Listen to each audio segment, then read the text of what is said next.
Hello, I'm Lara Kulcharsan and this is Newsfeed, your dose of what people are talking about online.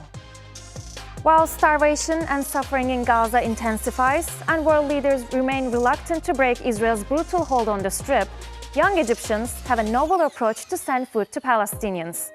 They're filling up plastic bottles with food and throwing them into the sea with the hope that they will wash up on Gaza's shores. The internet is buzzing with videos of their compassionate acts to break the siege on Gaza.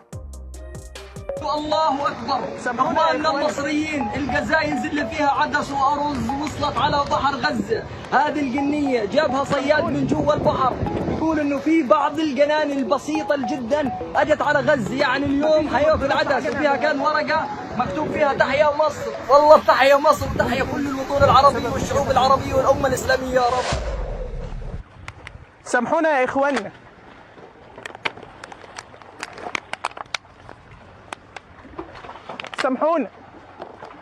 It started with this video of an Egyptian man who tossed grain-filled bottles into the sea.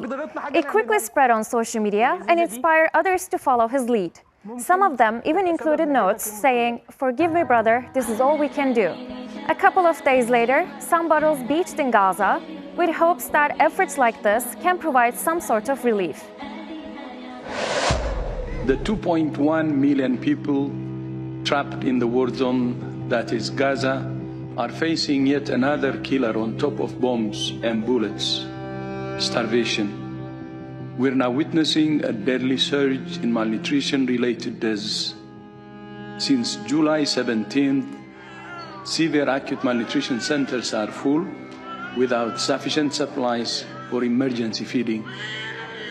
In 2025, WHO has documented 21 deaths related to malnutrition of children under 5 years old.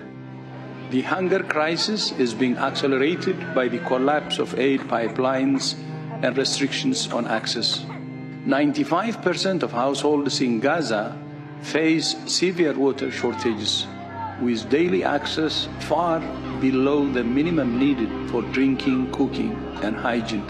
We demand that there is full access, and we demand that there is a ceasefire. Actress Sydney Sweeney's great jeans are causing quite a stir, and it's not because of the quality of the denim. The 27-year-old star is front and center in clothing retailer American Eagle's new ad campaign with a tagline that reads, "Sydney Sweeney has great jeans."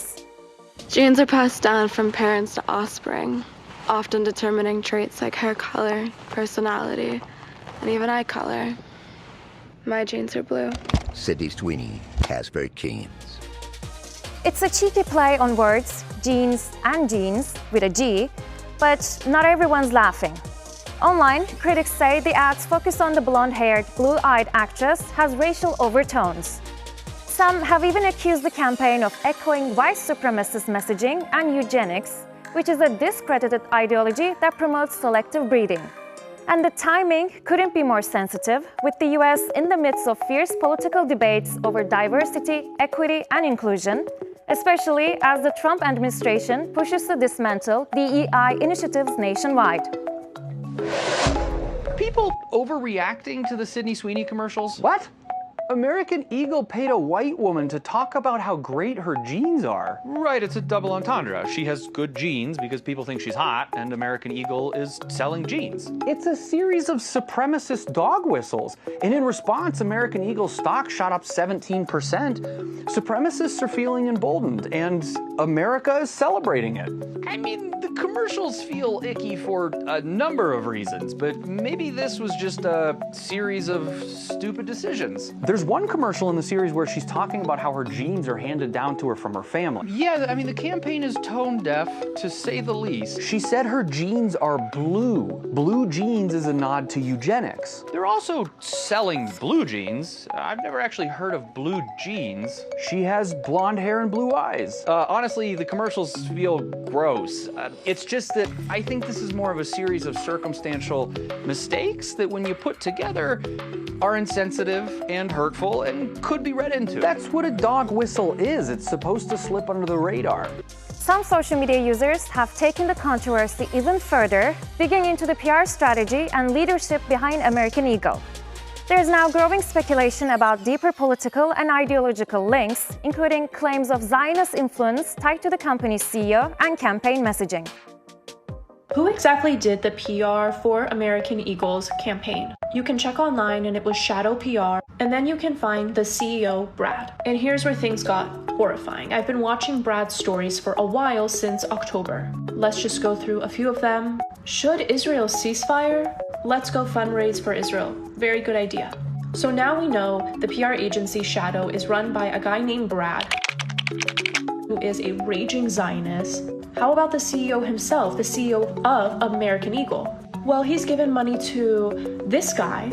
I guess he's been giving money to lots of different things. He's given it to a lot of different horrible people, including Republican super PACs. So yeah, if you were thinking about who's the visionary behind American Eagle or the visionary behind the PR, it's these guys. So, are you gonna shop American Eagle?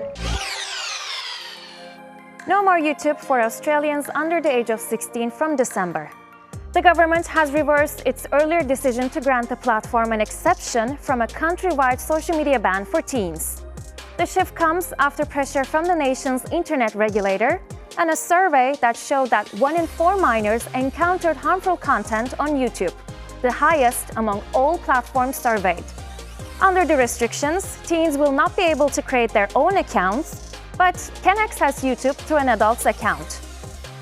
We know that social media is doing social harm, and my government and this parliament is prepared to take action to protect young Australians. There is no perfect solution when it comes to keeping young Australians safe online, but the social media minimum age laws will make a meaningful difference. Young people under the age of 16 will not be able to have accounts on YouTube.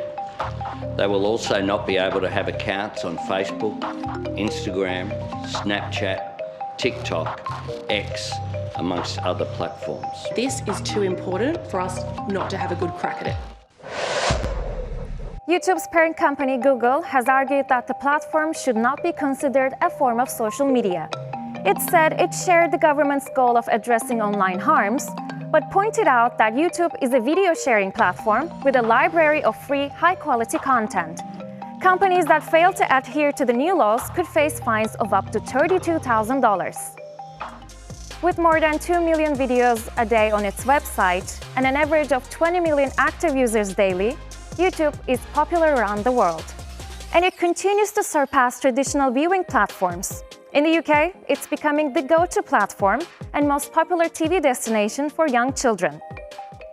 As the platform migrates from the laptop to the television set, it's become the first choice for young Brits aged 4 to 15, closely followed by Netflix.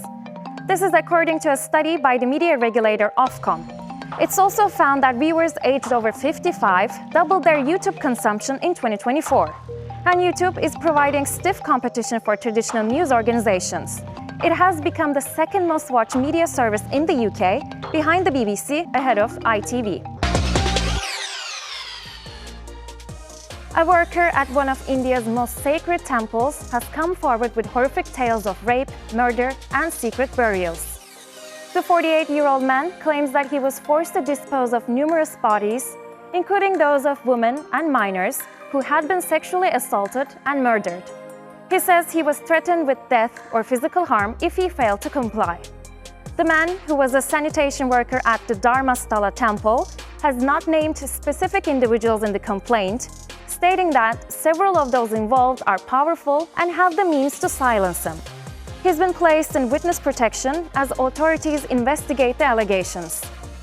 The person behind the latest complaint is a Dalit man, a former sanitation worker at the Dharmasthala temple.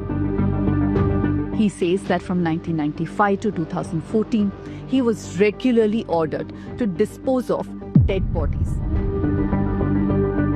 At first, he thought they were suicides near the Netravati river. But over time, something else began to show. He says the bodies were bruised, stripped, strangled, and burned with acid. That many were girls, some of whom were still in school uniform. When he once refused to bury a body without informing the police, he says he was beaten and threatened with death. He was apparently told that he too would be buried like them. So he stayed silent for many years. Until one day, one of his own, a girl in his family, was assaulted by someone linked to the same temple circle. That's when he fled. There is a new mysterious object heading our way, as if the world didn't have enough problems already. In early July, astronomers discovered a strange object flying into our solar system. What makes it special is that it came from outside our solar system and is only the third interstellar object we have ever seen. One Harvard scientist thinks it might be alien technology, but most experts believe that's a little too fantastical. I do not think alien attacks are in the cards for us. Anything happens where it appears that way, it was strategic.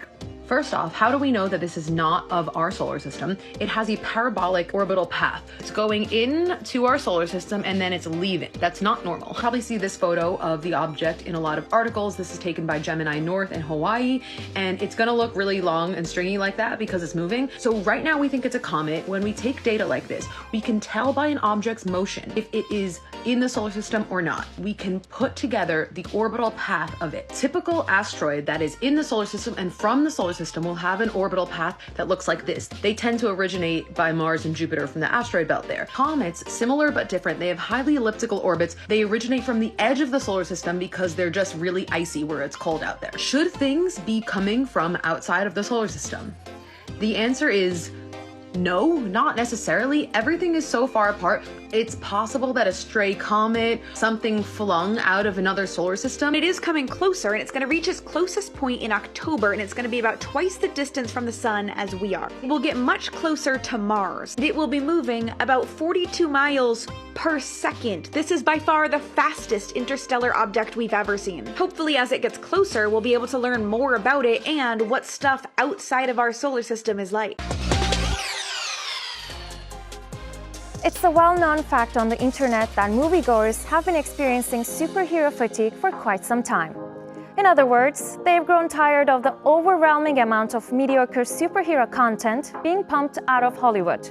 But a new superhero movie may have just broken the curse. And the clue is in the color I'm wearing. Marvel's The Fantastic Four: First Steps achieved a major victory last weekend, earning $218 million at the global box office. It's the first Marvel film of the year to open above $100 million and appears to be the studio's first successful franchise since the pandemic.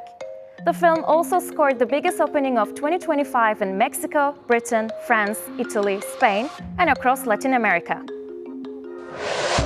First Steps is a great reset for the Marvel Cinematic Universe. This movie kicks off Phase 6 of the MCU, but you do not need to have seen any other Marvel films. You don't need to have any of the baggage of all the stuff that's been going on in the MCU to enjoy this film. If you've been out of the MCU tent for a while, this is a great way to get back in. The MCU has had a really rough go of it post-Endgame. A lot of it hasn't even been their fault. They've had to deal with COVID and strikes and issues with personnel. But if you want to see a fun movie that doesn't rely on you having seen 18 other movies and 5 TV shows, then First Steps is a great way to get into it. Number 2, this is one of the best looking Marvel films ever made. A lot of Marvel films have this really ugly, desaturated look to them, but First Steps puts all that aside and says we are going to go with some vivid color. There is this really, really great retro futuristic production design, but beyond that, all the cosmic stuff with Silver Surfer and a lot of stuff that happens in space looks genuinely breathtaking. Third, this is obviously the best version of these characters that's been on the big screen in decades. But more than that, I don't want to just damn with faint praise. These 4 actors actually have great chemistry with each other. They've created a version of these characters that's actually aspirational. You believe that they care about each other. You believe that they value things like science and intelligence and human progress and peace. And that's our show. Find our latest stuff on YouTube and do subscribe to our channel. See you soon.